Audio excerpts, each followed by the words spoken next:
Student আজকে থেকে আমরা যে ক্লাসটা স্টার্ট করব সেই ক্লাসটা হলো ক্লাস 11।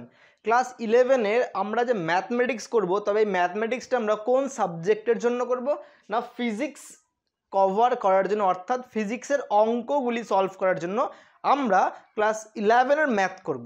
এবার আমরা কিছু জিনিস বুঝে নিচ্ছি। ক্লাস 10 এবং ক্লাস 11-এর তিনখানা চ্যাপ্টার কো রিলেটেড রয়েছে। ক্লাস 10-এর তুমি যদি চ্যাপ্টার নাম্বার 20 দেখো এবং ক্লাস 11-এর চ্যাপ্টার নাম্বার 1 যদি দেখো, সেম রয়েছে ত্রিকোণমিতিক কোণ পরিমাপের ধারণা। ক্লাস 10-এর যদি চ্যাপ্টার নাম্বার 23 এবং 11-এর চ্যাপ্টার নাম্বার 2 ফলো করো, তুমি পাবে ত্রিকোণমিতিক অনুপাত সহ ও আদর্শ কোণ অনুপাত বা কোণসমূহ। এবং চ্যাপ্টার নাম্বার 24 ক্লাস 10-এ তুমি যেটা দেখেছিলা, যেটা আমরা 90 ডিগ্রি মাইনাস থিটাতে সলভ করেছিলাম, সেক্ষেত্রে ক্লাস 11-এ আমরা চ্যাপ্টার 3 দেখব, যে কোনো কোণ এবং সংযুক্ত কোণসমূহের ত্রিকোণমিতিক অনুপাত। কিন্তু ক্লাস 11-এ আমরা চ্যাপ্টার নাম্বার 4 থেকে 9 আরও পাবো, যেটা ক্লাস 10-এর সঙ্গে কোনো ম্যাচ নেই।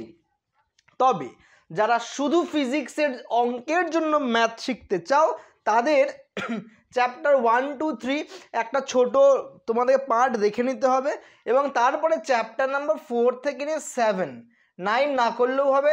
চ্যাপ্টার 4 থেকে 7 তোমাদের ফর্মুলাসগুলি এবং তার সঙ্গে সঙ্গে তার কিছু কিছু অঙ্ক তোমাদেরকে করে নিতে হবে। তাহলে তোমরা ত্রিকোণমিতির উপরে, যেটা আমি বলতে চাচ্ছি যে ট্রিগোনোমেট্রি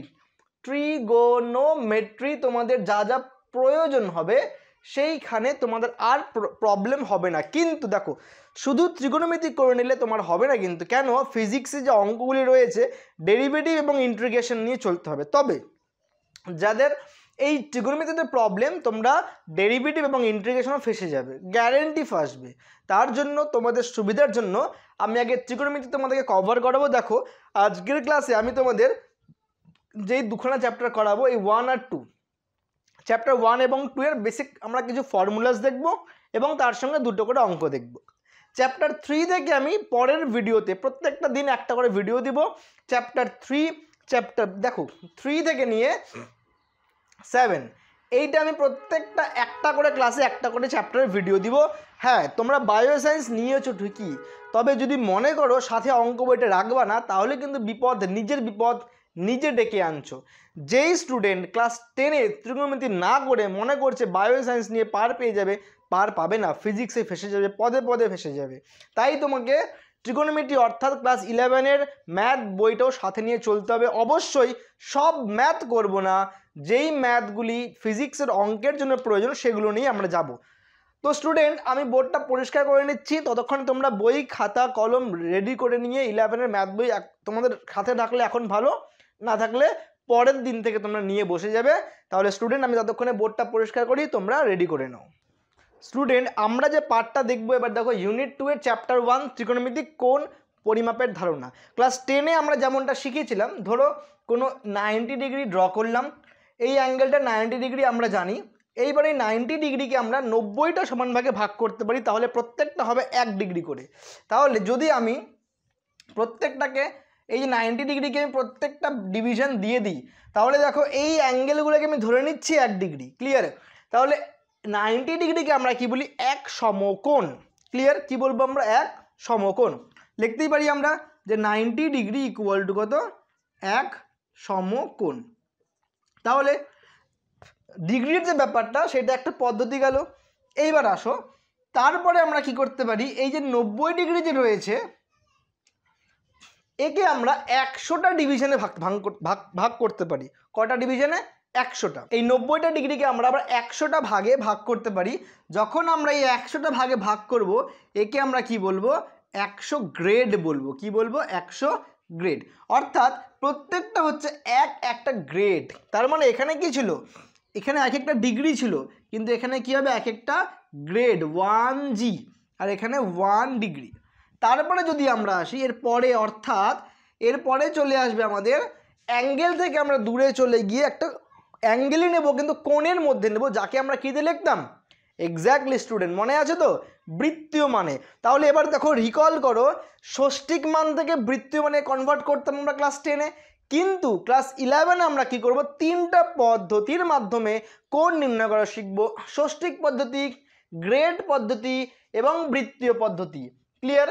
ষষ্ঠিক পদ্ধতি, গ্রেড পদ্ধতি এবং বৃত্তীয় পদ্ধতি, তিনটা পদ্ধতির সাহায্যে আমরা শিখব। কি কি বললাম স্টুডেন্ট? লিখে নাও খাতায়। ষষ্ঠিক পদ্ধতি, গ্রেড পদ্ধতি এবং বৃত্তীয় পদ্ধতি। আমাদের কাছে তিনটা পছন্দ রয়েছে। কি কি? ষষ্ঠিক, বৃত্তীয় এবং গ্রেড। এবার দেখো 90 ডিগ্রি হলো এক সমকোণ ষষ্ঠিক প্রক্রিয়ার জন্য, কিন্তু 180 গ্রেড এইটা হবে এক সমকোণ কার জন্য? এটা হবে গ্রেড প্রক্রিয়ার জন্য। এবং আমরা এটাও জানি যে পাই রেডিয়ান সমান সমান 2 সমকোণ কার জন্য? এটা হলো বৃত্তীয় পদ্ধতির জন্য। 2 সমকোণ মানে দেখো এক সমকোণে কত ডিগ্রি হয়? 180, 2 সমকোণ মানে 360 ডিগ্রি। তো পাই রেডিয়ান ইকুয়াল টু 2 সমকোণ আমরা জানি। এখান থেকে আমরা লিখতেই পারি যে 1 ডিগ্রি ইকুয়াল টু 1/90 সমকোণ, লিখতেই পারি। এখান থেকে কি লিখতে পারি আমরা? 1 গ্রেড ইকুয়াল টু 1/100 সমকোণ। এবং এখান থেকে লিখতে পারি আমরা 1 রেডিয়ান ইকুয়াল টু 2/πc সমকোণ। ধরে নাও কোনো একটা ষষ্ঠিক মান যাকে আমরা ডি দিয়ে লিখলাম ডিগ্রি, গ্রেডকে জি দিয়ে লিখলাম, এবং বৃত্তীয় দ্যাট ইজ ইংলিশে আমরা আর রেডিয়াস নিলাম। ওকে, রেডিয়ান প্রসেসে নিলাম। তাহলে আমরা ডি ডিগ্রি, 1 ডিগ্রি যদি 1/90 হয়, ডি ডিগ্রি কত হবে? d/90। আশা করি বুঝতে পারছো, ডি ডিগ্রি d/90। তেমনই 1 গ্রেড যদি 1/100 হয়, তাহলে জি, ক্যাপিটাল জি দিলাম আমি, এখানেও ক্যাপিটাল জি ইউজ করব। অতএব জি গ্রেড কত পেয়ে যাবো? এই গ্রেডটাকে আমরা মাথায় দিতে পারি, যেমন ডিগ্রি যেমন মাথায় হয়, গ্রেডও মাথায়, রেডিয়ানও মাথায়। তাহলে জি গ্রেড হয়ে গেল। তোমরা বলো, দেখো ডি ডিগ্রি যদি d/90 হয়, জি গ্রেড কত হবে? g/100। সিমিলারলি এখান থেকে আমরা যদি আমরা রেডিয়ান নিয়ে দেখি, আর রেডিয়ান পেয়ে যাব 2 into R radian by πc। দেখো স্টুডেন্ট, এইটা হয়ে গেল ডি ডিগ্রি, এইটা হয়ে গেলো জি গ্রেড, এইটা হয়ে গেলো আর রেডিয়ান। এবং তিনটা অ্যাঙ্গেল আমরা কি পেয়ে গেলাম? প্রত্যেকটা 1 ডিগ্রি, 1 গ্রেড, 1 রেডিয়ান থেকে বের করলাম। তাহলে এই যে তিনটা মান পাবো আমরা, এই তিনটে মান পরস্পর কি হয়ে যাবে? সমান হয়ে যাবে। এই তিনটি মান পরস্পর কি হবে স্টুডেন্ট? সমান হয়ে যাবে। ক্লিয়ার? এইখান থেকে আমরা কি করব? দেখো d/90 equal to g/100 equal to 2r radian by πc। এই 2টাকে আমরা কাটবো। তাহলে কি করে কাটবো? লব এবং হরকে 2 দিয়ে কি করতে পারি? আমরা গুণ করতে পারি। দেখো যদি 2টাকে শুধু লবের 2 কাটতে হয়, তুমি কি করতে পারো? তিনটা ইকুয়েশনেই 2 দিয়ে কি করতে পারো? হরকে গুণ করতে পারো। করলাম। তাহলে এই 2 আর 2 কি হয়ে গেল? কেটে গেল। তাহলে আমরা কি পাচ্ছি? দেখো d/180 সমান সমান ডি ডিগ্রি আছে, জি গ্রেডে আছে, ডি ডিগ্রি জি গ্রেড, g/200 ইকুয়াল টু কি হবে? আর রেডিয়ান ডিভাইডেড বাই পাই হয়ে গেল। তাহলে এই যে মানটা পেলাম d/180, g/200 এবং আর রেডিয়ান বাই πc, এটা হয়ে গেল একটা সম্পর্ক। মনে পড়তেছে? দেখো ক্লাস 10-এ কি করেছিলাম? ডিগ্রি থেকে রেডিয়ান, তাই কি না? ডিগ্রি থেকে রেডিয়ানে যেতাম, পাই রেডিয়ান বাই 180 কি করতাম? ভাগ করতাম। সেম এটা এখানেই আছে। হ্যাঁ, এই একই জিনিস এখানে আছে। তাহলে ডিগ্রি থেকে রেডিয়ানে যেতাম আর রেডিয়ান থেকে ডিগ্রিতে আসতাম। মনে পড়তেছে? Class 10 chapter 20। সেম ডিগ্রি থেকে গ্রেড, গ্রেড থেকে রেডিয়ান বা ডাইরেক্ট ডিগ্রি থেকে গ্রেড বের করার এইটা হলো ফর্মুলা। তোমরা এই চ্যাপ্টারের খালি এই ফর্মুলাটাকেই নোট ডাউন করবা, আর তোমাদের কিছু লাগবে না। তবে আরও দুটো জিনিস বলে দিচ্ছি আমি। 90 ডিগ্রি মানে এক সমকোণ জানি আমরা। সো 90 ডিগ্রি ইকুয়াল টু আমরা জানি কত? এক সমকোণ। এখানে কি হয়? 1 ডিগ্রি ইকুয়াল টু 60 মিনিট হয়, আর 1 মিনিট ইকুয়াল টু 60 সেকেন্ড হয়, জানি আমরা। কিন্তু গ্রেডের সিস্টেমে কি হয়? দেখো মন দিয়ে শুনবা। 100 গ্রেড ইকুয়াল টু এক সমকোণ হলো।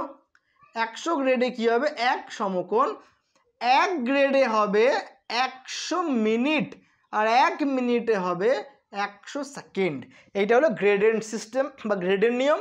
যাকগে, এই জিনিসটা আমাদের অতটা ইম্পর্টেন্ট নয়, তবে ফর্মুলা অনুযায়ী শুধু এইটুকুটা বাকি ছিল, তাই তোমাদেরকে দেখিয়ে দিলাম। আশা করি তোমরা বুঝতে পারছো।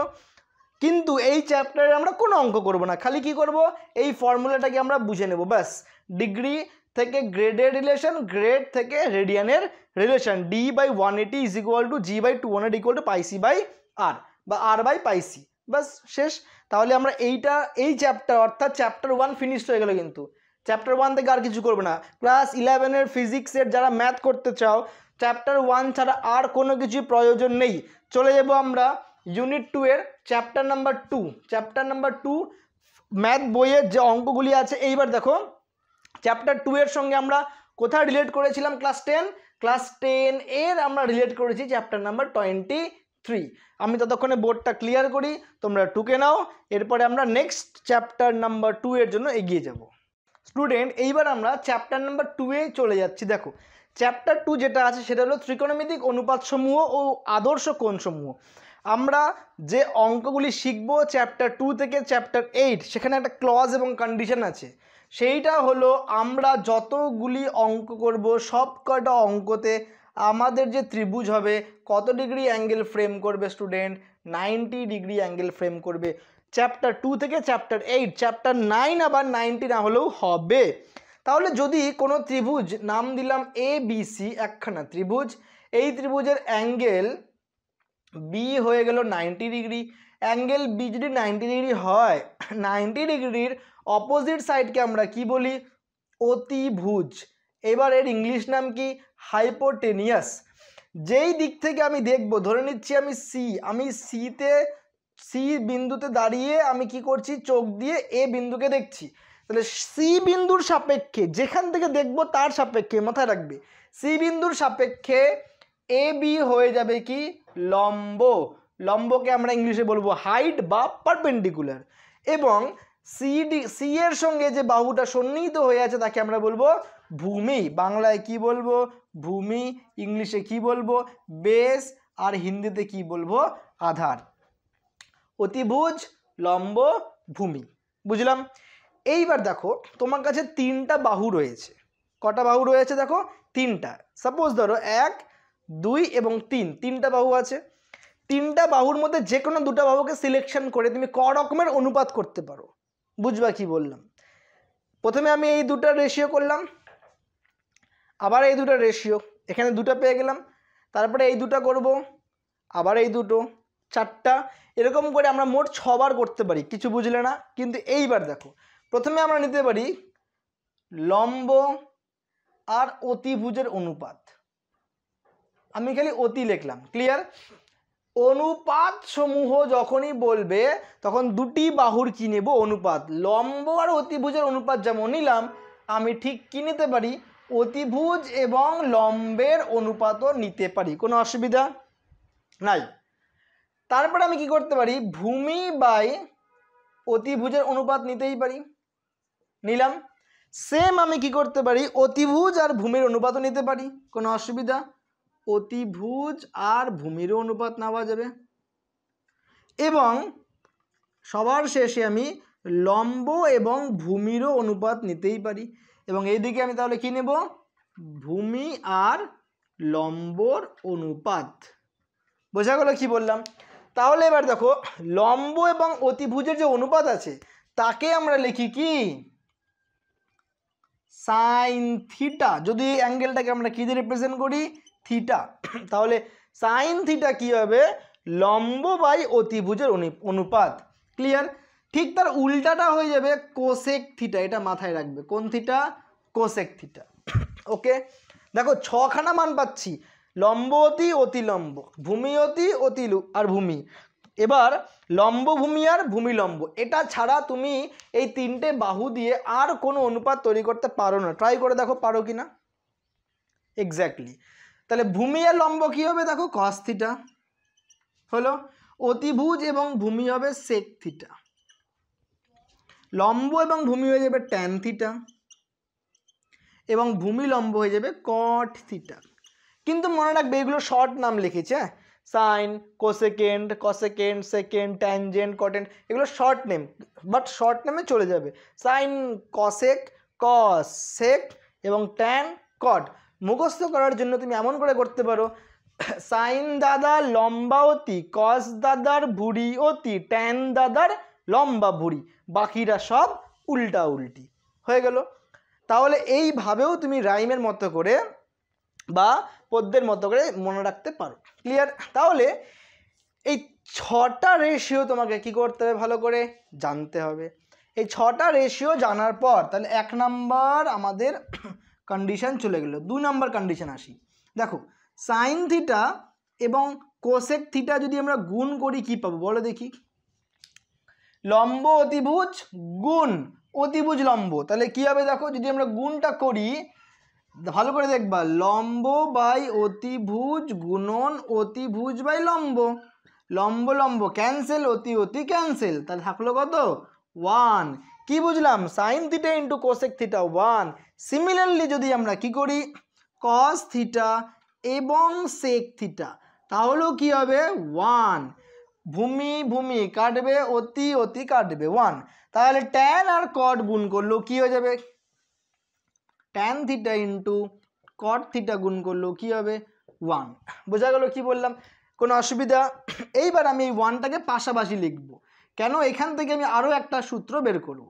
এইবার দেখো তাহলে সাইন থিটাটা যদি আমি ওই দিকে নিয়ে যাই, এখান থেকে আমি আরও একটা সূত্র পেয়ে যাবো। দেখো সাইন থিটা ইকুয়াল টু আমি কি লিখতে পারি 1 বাই কোসেক থিটা, মানে এই গুণ কোসেকটাকে ও পাশে নিয়ে গেলাম, তাহলে একের নিচে ভাগ হয়ে গেল। সেম কস থিটা আমি কি পেয়ে যাবো স্টুডেন্ট, কস থিটা আমি পেয়ে যাবো 1 বাই সেক থিটা, এবং ট্যান থিটা আমি পেয়ে যাব 1 বাই কট থিটা। কোনো অসুবিধা নাই? তাহলে সাইন আর কসেক গুণ করলে 1, সাইন আর কসেক অনন্যক মানে একটা আর একটার উল্টা, কস আর সেক গুণ করলে 1, কস আর সেক অনন্যক, ট্যান আর কট গুণ করলে 1, ট্যান আর কট অনন্যক। এটা গেল হচ্ছে 2 নাম্বার কন্ডিশন। 3 নাম্বার কন্ডিশন আমরা যেটা দেখব, আমি উপরে লেখাগুলো সব মুছে দিচ্ছি, হ্যাঁ। 3 নাম্বার কন্ডিশন আমরা দেখব হচ্ছে ভ্যালুজ, অর্থাৎ sine cos tan cosec sec cot cot এর কোন মানগুলি আমার প্রয়োজন। দেখো প্রথম কথা হচ্ছে মানগুলি মুখস্থ করব কি করে বা মনে রাখবো কি করে। ফার্স্টে তুমি এরকম করে লিখবা, হ্যাঁ, সাইন কস ট্যান হলো কোসেক সেক এবং কট লিখলাম। তারপরে আমরা যে অ্যাঙ্গেলগুলি নেব সেগুলো কত, ফার্স্টে নেব 0 ডিগ্রি, তারপরে 30 ডিগ্রি, 45 ডিগ্রি,